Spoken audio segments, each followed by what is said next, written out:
என்ன பொருள்? எல்லா புகழும் இறைவனுக்கே. அல்ஹம்துலில்லாஹி ரப்பில் ஆலமீன். அகிலத்தாரின் அதிபதியாம் அல்லாஹுவிற்கே எல்லா புகழும். இதுதான் அந்த வசனத்தினுடைய பொருள். அன்பான சகோதரர்களே, புகழை தாங்கி அந்த வசனத்தின் துவக்கம் இருக்கிறது. நாம் இன்று அல்ஹம்துலில்லாஹ் என்று நம் வாழ்க்கையில் எத்தனை முறை இறைவனை புகழுகிறோம் என்று நாம் கேட்க கடமைப்பட்டிருக்கிறோம். பல்வேறு அருளை அவனிடத்திலிருந்து வாங்கி சுவைத்து கொண்டிருக்கிறோம். ஒவ்வொரு நாளும் அவனுடைய அனுக்கிரகத்தில்தான் நாம் வாழ்க்கையை நகர்த்தி கொண்டிருக்கிறோம். அவனை நினைத்து உள்ளபடியே ஆள் மனதிலிருந்து எத்தனை தடவை நம் நாவுகளில் அது புகழாக வெளிப்படுகிறது என்பதை நாம் எண்ணி பார்க்க கடமைப்பட்டிருக்கிறோம். ஓரளவு நல்ல உணவுகளை இறைவன் நமக்கு தருகிறான். இன்னைக்கும் பசியால் பட்டினியால் கால் வயிற்றைக்கோள் நிறைக்க முடியாத ஜனங்கள் உலகத்தில் அதிகம் உண்டு.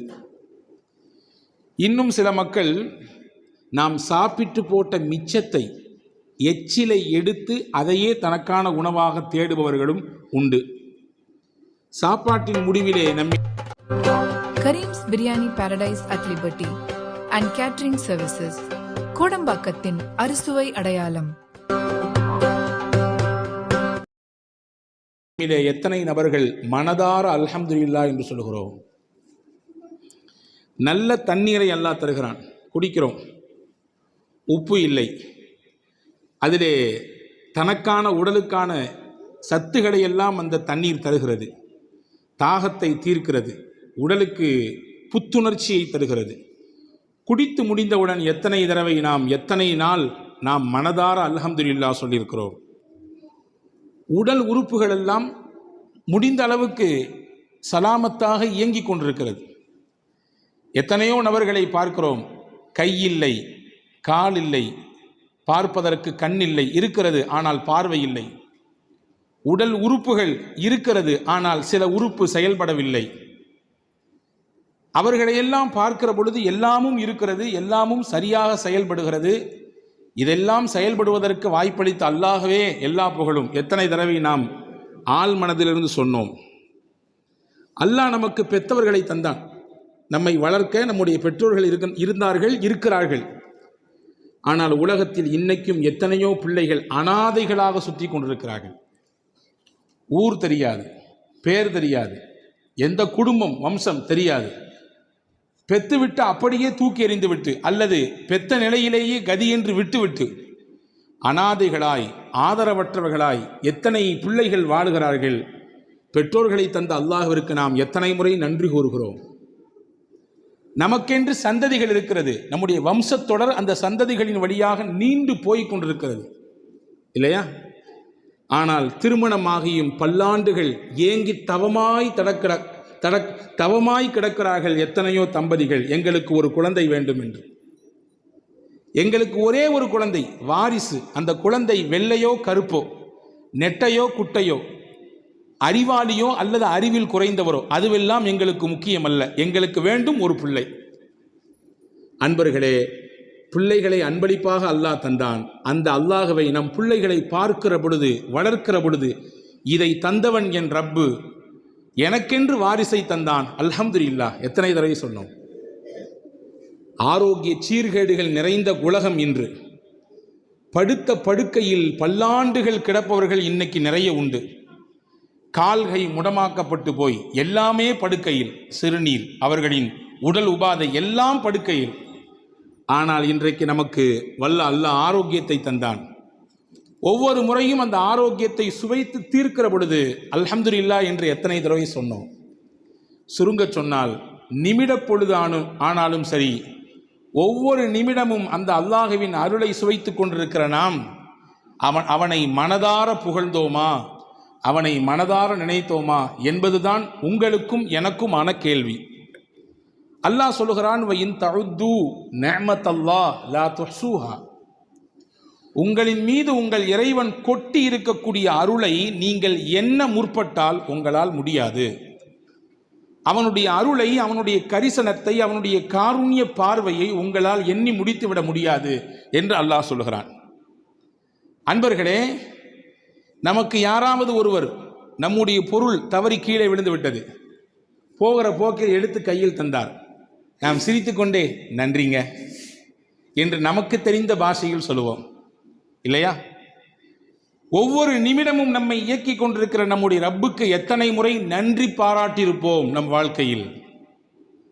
ஒரு நண்பர் சொன்னால், என்னுடைய மாமனார் வெளிநாட்டுக்கு போய்விட்டு வரும் பொழுது எனக்கு அன்பளிப்பு தந்தார், இந்த வாட்ச், ரேடோ வாட்ச், இது இத்தனை ஆயிரமாக்கும் என்று பெருமிதத்தோடு சொல்லி முடிக்கும் பொழுது அந்த மாமனாரை நினைத்து மனம் குளிர்கிறார். அவருக்கு என்ன ஆனாலும் என் மேலே ரொம்ப பிரியம், உள்ளபடியே என் மேலே ரொம்ப பாசமானவர், அவருக்கு எல்லாம் நான் கடமைப்பட்டிருக்கேன் என்று சொல்பவர்களை பார்க்கிறோம். அன்பர்களே, வாட்சை மட்டும்தான் மாமனார் கொடுத்தார், அதை அணிவதற்கு கையை கொடுத்தவன் அல்லாஹ். ஓடுகிற வாட்சிலே மணி எத்தனை என்பதற்கு பார்வையை கொடுத்தவன் அல்லாஹ். ஏன், சின்ன முள்ளு இத்திலும் பெரிய முள்ளு இதிலும் இருந்தால் அது இத்தனை மணி என்று சிந்திப்பதற்கும் அதை விளங்குவதற்கும் உண்டான ஆற்றலையும் அறிவையும் தந்தவன் அல்லாஹ். ஒரு வாட்சி தான், அது அன்பளிப்பாக கிடைக்கிற பொழுது கொடுத்தவரை நினைத்து நாம் புலகாங்கிதனை அடைகிறோம். ஆனால் அதை அணிவதற்கு பின்னால் ஏக இறைவனின் அந்த அருள் கடைகளை எத்தனை முறை நாம் உள்வாங்கியிருப்போம் என்பதை நாம் கவனிக்க வேண்டும். சில விஷயங்கள் நமக்கு இலவசமாக கிடைப்பதினாலே அதனுடைய மகத்துவம் நமக்கு தெரிவதே இல்லை. பொதுவாகவே இலவசங்கள் அப்படித்தானே, சும்மா கொடுத்தால் எதுவுமே அதனுடைய மதிப்பு தெரியாது என்று சொல்லுவார்கள். அல்லாஹ் நமக்கு சும்மாவே தந்திருக்கிறான் நிறைய அருளை. ஒன்றே ஒன்றுதான், 24 மணி நேரமும் நம் தலையிலிருந்து கால் வரை இரத்தம் சுற்றி கொண்டே இருக்கிறது. இரத்த ஓட்டம் நின்றுவிட்டால் மூச்சும் நின்றுவிடும் இல்லையா? இரத்த ஓட்டம் நின்றுவிட்டால் மூச்சும் நின்றுவிடும். அந்த இரத்தம் ஓடிக்கொண்டே இருக்க வேண்டும், அந்த இரத்தம் சுத்திகரிக்கப்பட்டு கொண்டே இருக்க வேண்டும்.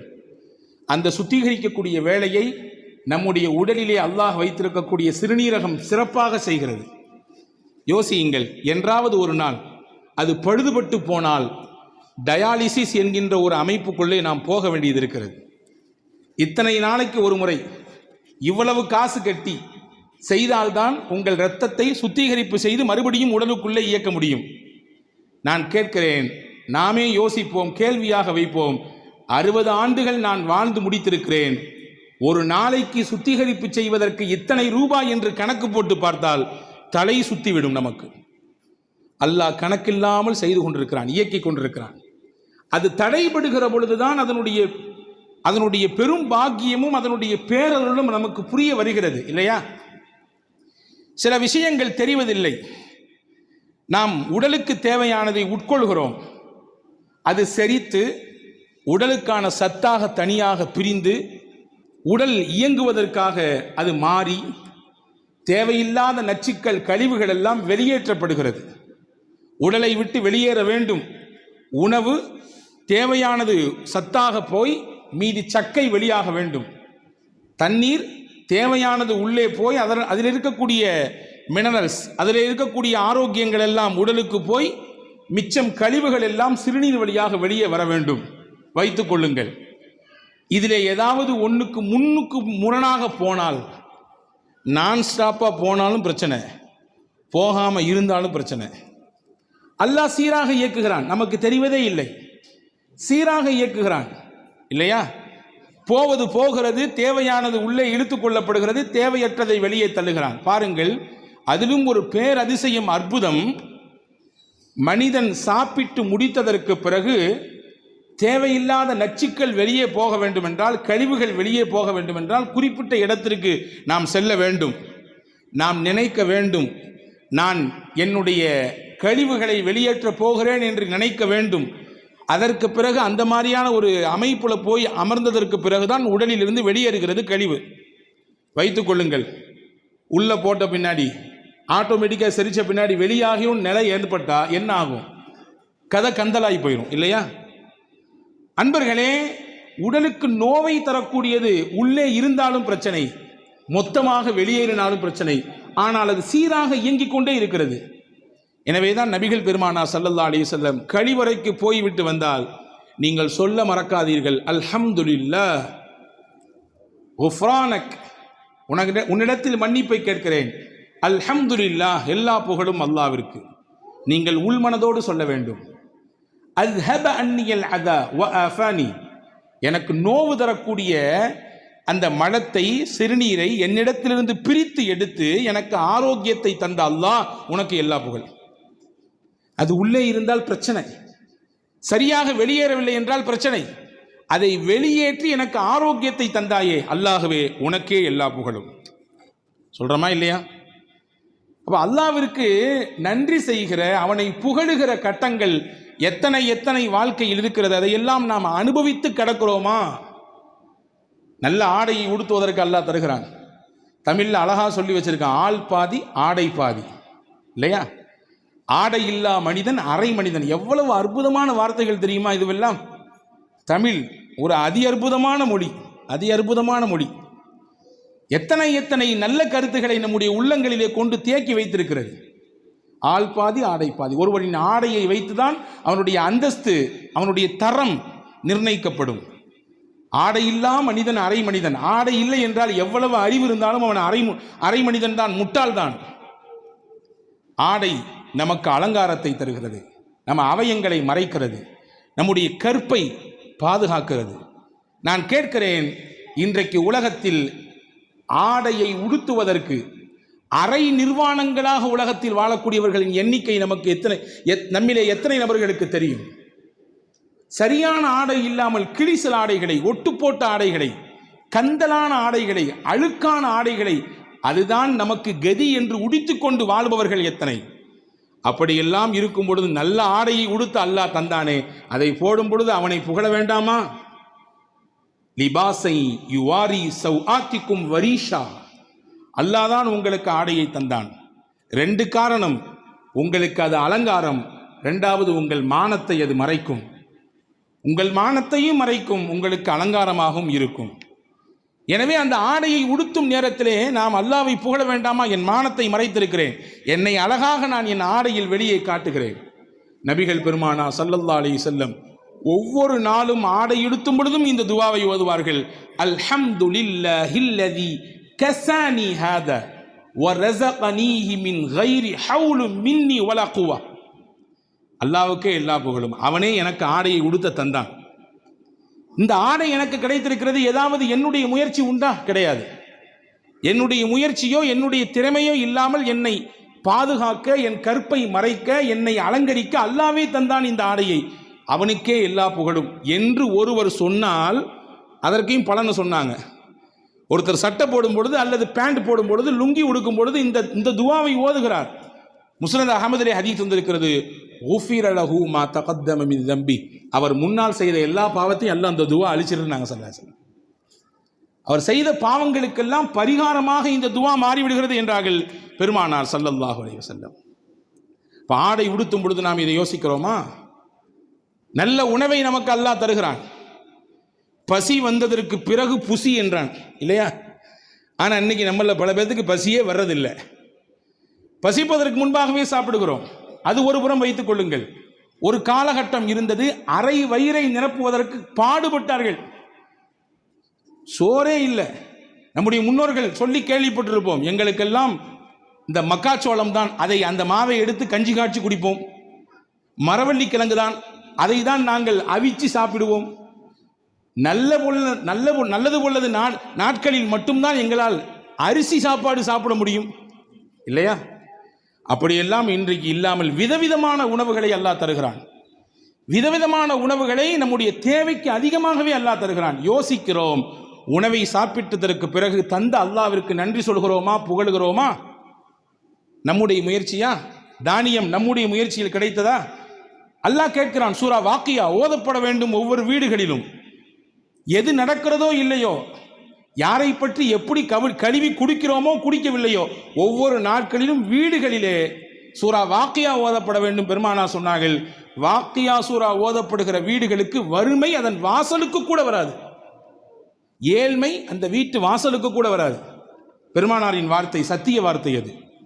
அல்லாஹ் கேட்கிறான் அந்த சூரா வாக்கியாவில், அஃபரஐத்தும் மா தஹ்ருஸூன், நீங்கள் விதைக்கிறீர்களே விதை, அதை பார்க்கவில்லையா? அன்தும் தஸ்ரஊனஹு அம் நஹ்னு ஸாரிஊன், நீங்கள் விதையை மட்டும்தான் பூமியில் போட்டீர்கள், அதை உங்களுக்கு தானியமாக யார் தந்தது? அரிசியாக யார் மாற்றி கொடுத்தது? கோதுமையாக யார் மாற்றி கொடுத்தது? உங்களுக்கான உணவாக அதை யார் தந்தது? நீங்களா அல்லது நானான்னு கேட்கிறான் அல்லாஹ். கேட்ட அடுத்து ஒரு வார்த்தை கேட்பான் பாருங்க, ரொம்ப அற்புதமான வார்த்தை. லவ் நஷாஉ ஜஅல்னாஹு ஹுதாமன் ஃபதல்தும் தஃபக்கஹூன். நாம் நாடி இருந்தால் நீங்கள் போட்ட விதையை அந்த கதிர்களிலேயே பதறுகளாக மாற்றியிருப்பேன், உதவாத பதறுகளாக மாற்றியிருப்பேன். எனக்கு அந்த சக்தி இருக்கிறது அல்லாஹ் சொல்லுகிறான். அப்ப அந்த உணவை சாப்பிட்டதற்கு பிறகு வல்ல அல்லாஹ்விற்கு நான் நன்றி சொல்ல வேண்டாமா?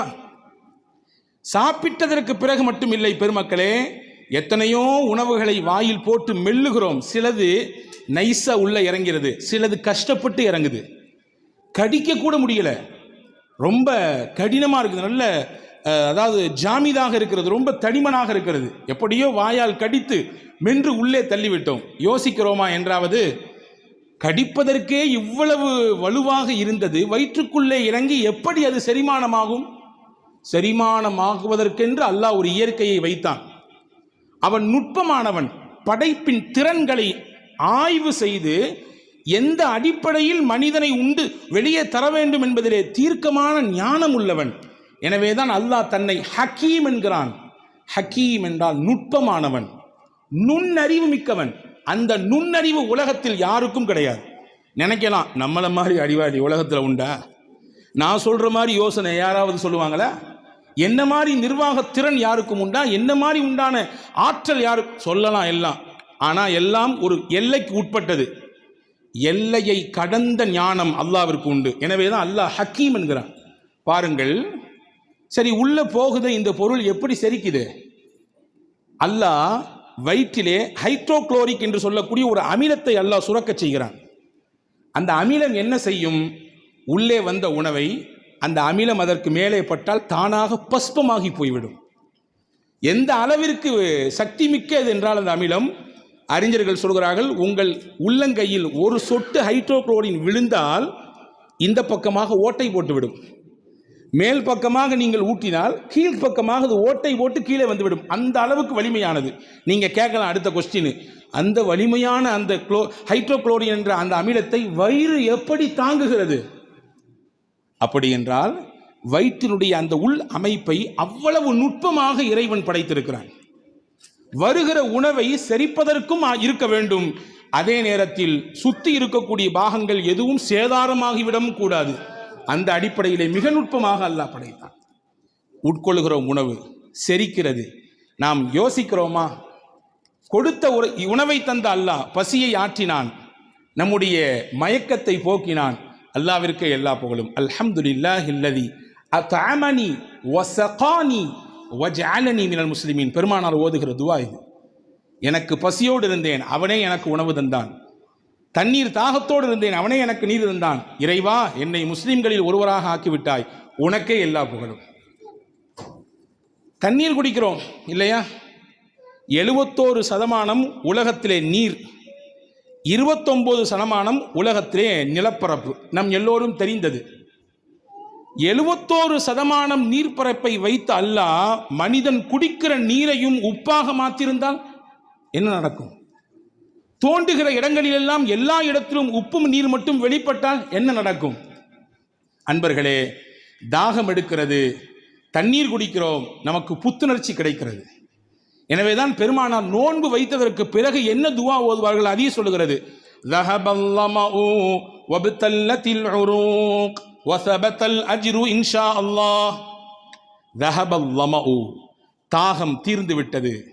وابتلت العروق, எங்கள் நரம்புகள் எல்லாம் நனைந்து விட்டது. وثبت الأجر إن شاء الله, நாங்கள் வைத்த நோன்புக்கு கூலி அல்லாஹ்விடத்திலே உறுதியாகிவிட்டது. இப்ப தண்ணீர் போனால்தான் நம்முடைய செயல்பாடு நடக்கும் இல்லையா? ஒருத்தர் காட்டு வழி நடந்து போனார், போய்கிட்டே இருக்கார், நடக்கிற ஒரு கட்டத்தில் தாகம் ஏற்படுது. இருந்த தண்ணியெல்லாம் தீர்ந்து போச்சு. நான் வறட்சி அப்படியே வாட்டி வதைக்கிறது அவரை. தூரத்திலேருந்து பார்த்தாரு, ஒரு பெரிய பைய கிடக்குது. ஆசாசியாக ஓடி ஓடி வந்தார், எப்படியாவது ஒரு சொட்டு தண்ணி அதில் கிடச்சிரும்னு. வந்தவர் அந்த பையை திறந்து பார்த்தாரு, எல்லாமே தங்க காசு, எல்லாமே தங்க காசுகள். இப்பொழுது அந்த மனிதரின் மனநிலை எப்படி இருக்கும்? அப்பாடி இவ்வளோ தூரம் ஓடி வந்துச்சு, பை நிறைய தங்கம்யா, ரொம்ப சந்தோஷம் அப்படின்னு மனசு வருமா? இல்லை, ச்சே தண்ணி நினைச்சமே, இந்த தங்கம் கிடைச்சிருக்க, இது எனக்கு இப்போ தேவையில்லை, தண்ணி தான் வேணும், நான் தண்ணி குடிக்கிறேன்னா செத்து போயிடுவேன் என்ற நிலைப்பாடு தானே வரும்.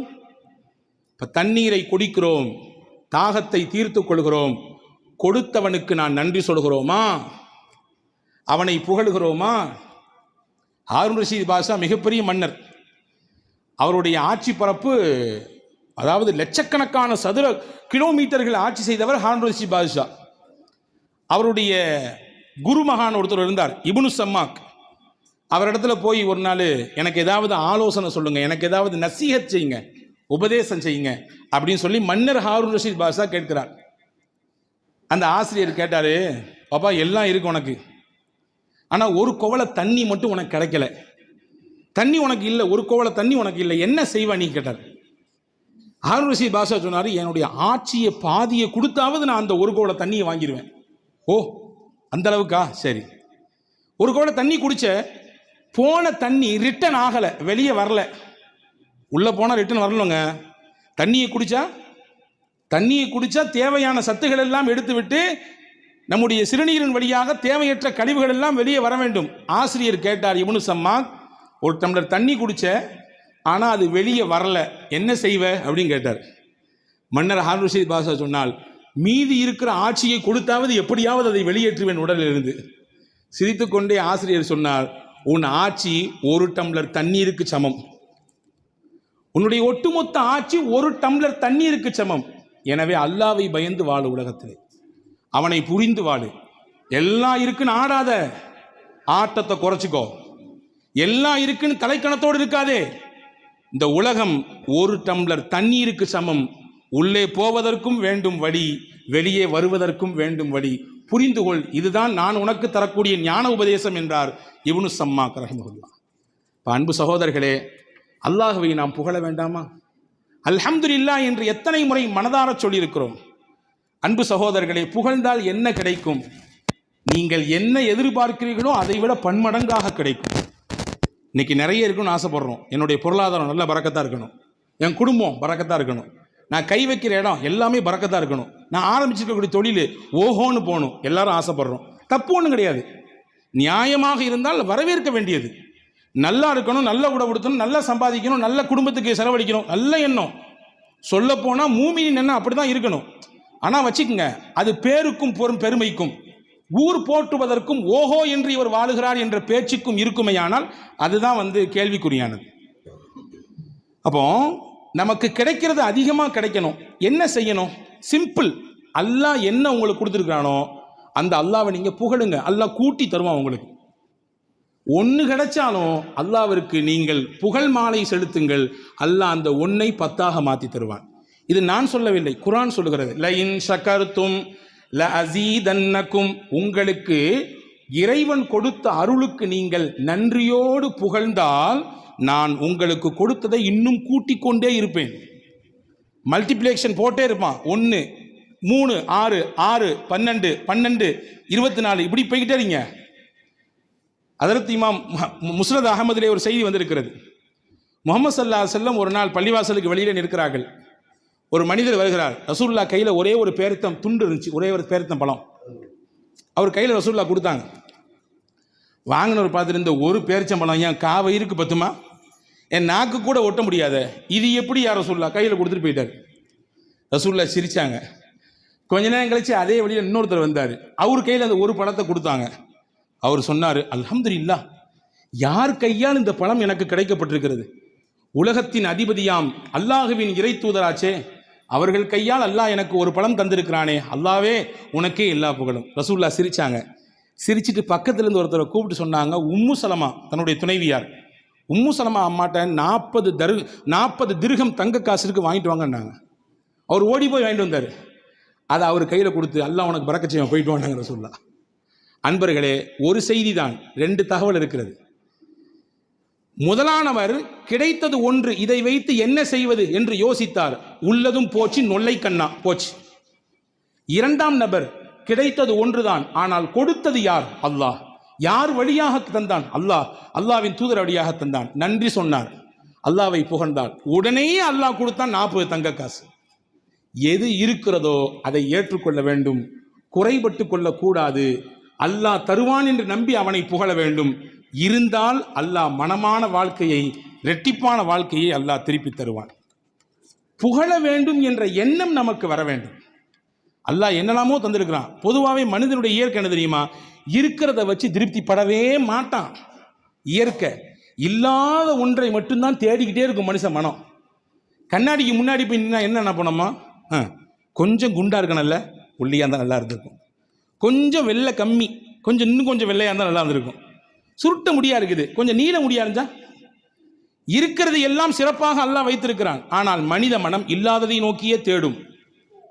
இருப்பது அல்லாஹ் கொடுத்தது, அவனை புகழ வேண்டும் என்ற எண்ணம் வந்து விட்டாலே அதுவே அல்லாஹ்வின் மிகப்பெரிய கரிசனம் என்கிறார்கள் பெருமக்கள்.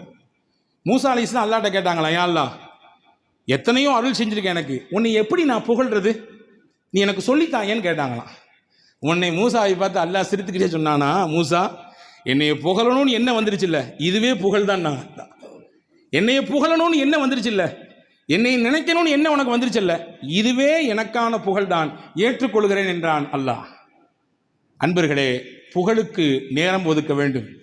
அல்லாஹ்வை ஹம்து செய்வதற்கு, அவனை துதிப்பதற்கு நம்முடைய வாழ்க்கையில் சில பகுதிகளை ஒதுக்க வேண்டும். இல்லாதை நினைத்து குறைப்பட்டு கொண்டே இருப்பதை இழந்து வாழுகிற சூழல் தான் இன்னைக்கு அதிகரித்திருக்கிறது. உமர் ரலியல்லாஹு அன்ஹு வீதியில் நடந்து வர்றாங்க. ஒரு மனுஷர் முன்னாடி வந்தார். தோழரே எப்படி இருக்கீங்க கேட்டார். நம்மள்ட்ட கேட்டால் என்ன சொல்லுவோம்? நல்லா இருக்கும், அல்ஹம்துலில்லாஹ், நல்லா இருக்குன்னு சொல்லுவோம். அதே மாதிரி நல்லா இருக்குன்னாரு. உமர் ரலியல்லாஹு மறுபடியும் கேட்டாங்க, எப்படி இருக்கீங்க, சத்தமாக கேட்டாங்க. மறுபடியும் சொன்னார், நல்லா இருக்கேன்னாரு. மறுபடியும் கொஞ்சம் சத்தத்தை கூட்டி சொன்னாங்க, எப்படிங்க அப்படின்னு கேட்டாங்க. அவர் புரிஞ்சுக்கிட்டாரு, அல்ஹம்துலில்லாஹ் நல்லா இருக்கேன்னாரு. உடனே உமர் ரலியல்லாஹு சொன்னாங்க, இந்த வார்த்தையை வாங்கத்தான் 3 கேள்வி கேட்டேன்னாங்க. நல்லா இருக்கிறேன்றது ஒன்று, அல்ஹம்துலில்லாஹ் நல்லா இருக்கிறேன்றது இன்னொன்று. இதுதான் தேவை. எப்படி இருக்கிறீங்க? எப்படி இருக்க? மாத்திரையோடு கடந்து வாழ்கிறேன், முட்டி வலி, காலு வலி, வியாபாரம் எப்படி போகுது பாருங்க, கேட்டு பாருங்க. எல்லாருமே ஜிஎஸ்டி பிரச்சனை, அந்த பிரச்சனை, இந்த பிரச்சனை, என்னமோ போய்கிட்டு இருக்கு. இல்லை, எது இருந்தாலும் அல்லாஹ் கொடுத்து கொண்டிருக்கிறான், அல்ஹம்துலில்லாஹ். வலியோடு வாழுகிற வாழ்க்கை தான். வலியோடு வாழ்க்கை இல்லை என்றால் வாழ்க்கையை ரசிக்காது. சில வழிகளை அல்லாஹ் தருவான், அதுவும் நம்முடைய பாவங்களை கரைக்கத்தான். வலியோடு உண்டான வாழ்க்கை தான். இருந்தாலும் அல்லாஹ் நல்லா வச்சிருக்கான், அல்ஹம்துலில்லாஹ் என்று சொன்னால் அந்த வார்த்தைக்கினுடைய பரக்கத்தை கொண்டே அல்லாஹ் நம்மை நல்லா வைத்து விடுவான். அல்ஹம்துலில்லாஹ் வியாபாரம் நல்லா இருக்கு என்று நீங்கள் சொல்லி பாருங்கள், அந்த வார்த்தையின் பரக்கத்தை கொண்டே அல்லாஹ் வியாபாரத்தை செழிப்பாக்கி விடுவான். அல்ஹம்துலில்லாஹ் குடும்பம் சிறப்பாக இருக்கு, பிள்ளைகள்லாம் சிறப்பாக வளர்ந்துட்டு இருக்கிறாங்க என்று சொல்லி பாருங்கள், அந்த வார்த்தையின் பரக்கத்தை கொண்டே அல்லாஹ் சிறப்புமிக்க குடும்பமாக மாற்றி கொடுத்து விடுவான். ஒரு விஷயம்தான், அல்லாஹ் நமக்கு பார்த்து பார்த்து செய்கிறான் அருள் ஒவ்வொன்றையும். அந்த அருளுக்கெல்லாம் நன்றியுள்ளவர்களாக நாம் இருக்க வேண்டும் என்று விருப்பப்படுகிறான். நன்றியின் வெளிப்பாடு உங்கள் நாவிலிருந்து அல்ஹம்துலில்லாஹ் என்று வர வேண்டும் என்று ஆசைப்படுகிறான். எனவேதான் பெருமானார் சொன்னார்கள், துவாக்களில் சிறந்தது எது தெரியுமா? அல்ஹம்துலில்லாஹ் என்று சொல்லுவதுதான். இதை விட பெரிய துவாவே இல்லைன்னு நாங்கள் சொல்லுவோம். இதை விட பெரிய துவா இல்லை. அல்ஹம்துலில்லாஹ் என்பதை விட பெரிய துவா வேறொன்றும் இல்லை. ஒரு நாள் மஸ்ஜித் நபவியில் தொழுகை நடக்கிறது. ரிஃபாஅத் இப்னு ராஃபி என்ற நபித்தோழர் தொழுதுட்டு இருக்காங்க. ரசூலுல்லாஹ் பின்னாடி அவரும் நிற்கிறாரு. திடீர்னு தும்மல் போட்டார். தும்மல் போட்டவுடன் அல்ஹம்துலில்லாஹ் சொல்லணும் அவருக்கு முன்னாடி சொல்லி தரப்பட்டிருக்குது. அவர் சொன்னார், அல்ஹம்துலில்லாஹி ஹம்தன் கதீரன் தய்யிபன் முபாரக்கன் ஃபீஹி கமா யுஹிப்பு ரப்புனா வ யர்தாஹு. அல்லாஹ்வுக்கே எல்லா புகழும், பரக்கத்தான புகழ். இந்த வார்த்தைகளை சொல்லி அல்லாஹ்வை தஸ்பீஹ் செய்து விட்டார், புகழ்ந்து விட்டார். தொழுது முடிச்சோம் ரசூலுல்லாஹ் திரும்பி பார்த்து, யாருங்க தும்மல் போட்டது, யாருங்க பேசுனது தொழுகையில் அப்படின்னு கேட்டாங்க. இவர் அமைதியாக நின்னார். ஐயோ, நம்ம எதுவும் தப்பு பண்ணிட்டோம் போல தெரியுது, கண்டிஷன் பண்ண போகிறாங்களோ. 2வது தடவை கேட்டாங்க ரசூலுல்லாஹ், யாருங்க தொழுகையில் இடையில ஏதோ பேசிட்டு இருந்த மாதிரி தெரிஞ்சு, பதில் சொல்லலை. 3வது தடவை கேட்டவன ரிஃபாஅத் இப்னு ராஃபி ரலியல்லாஹு சொன்னாங்க, யா ரசூலுல்லாஹ், நான் தான் தும்மிட்டேன், அதனால் ஹம்து செஞ்சேன், அல்லாஹ்வை புகழ்ந்தேன். ஓ அப்படியா? வல்லதி நஃப்ஸி பியதிஹி லக்கத் இப்ததரஹா பில்அத்து வ ஸலாஸூன மலக்கா அய்யுஹும் யஸ்அது பிஹா. நான் பார்த்தேன், நீங்கள் சொன்ன புகழ், நீங்கள் சொன்ன ஹம்து அல்லாஹ்வுக்கு எவ்வளவு பிடிச்சு போச்சுன்னா 30 சொச்சம் மலக்குமார்கள் போட்டி போட்டு நிற்கிறாங்க, இதனுடைய நன்மையை நான் தான் அல்லாஹ்ட்ட கொண்டு போவேன்னு சொல்லி. 30 சொச்சம் மலக்குகள் போட்டி போட்டு கொண்டு நிற்கிறார்கள் உங்கள் நன்மையை அல்லாஹ்விடத்தில் எடுத்து காண்பிப்பதற்கு. எனவே அன்பர்களே, மனதார உள்மனதிலிருந்து நம்முடைய வாழ்க்கையின் தரத்தை நினைத்து, நம்முடைய கடந்து வந்த பாதைகளை நினைத்து, இப்பொழுது அல்லாஹ் நம்மை வைத்திருக்கக்கூடிய உயர்வான நிலையை நினைத்து, எதிர்காலத்தில் வல்ல அல்லாஹ்வின் உயர்ந்த அந்தஸ்தையும் நன்மதிப்பையும் பெற வேண்டும் என்பதை கருத்தில் கொண்டு அவனை புகழ்ந்து துதித்து வாழுவோம். அதுதான் அர்த்தமுள்ள வாழ்க்கை. நம் வாழ்க்கைக்கான ஆதாரமும் அந்த புகழ்தான். வல்ல அல்லாஹ் அப்படிப்பட்ட நிலையோடு வாழ்வதற்கு அல்லாஹ் நம் யாவருக்கும் தௌஃபீக் செய்வானாக. ஆமீன். வாஹிரு தாவான் அல்ஹம்துலில்லாஹி ரப்பில் ஆலமீன். அஸ்ஸலாமு அலைக்கும்.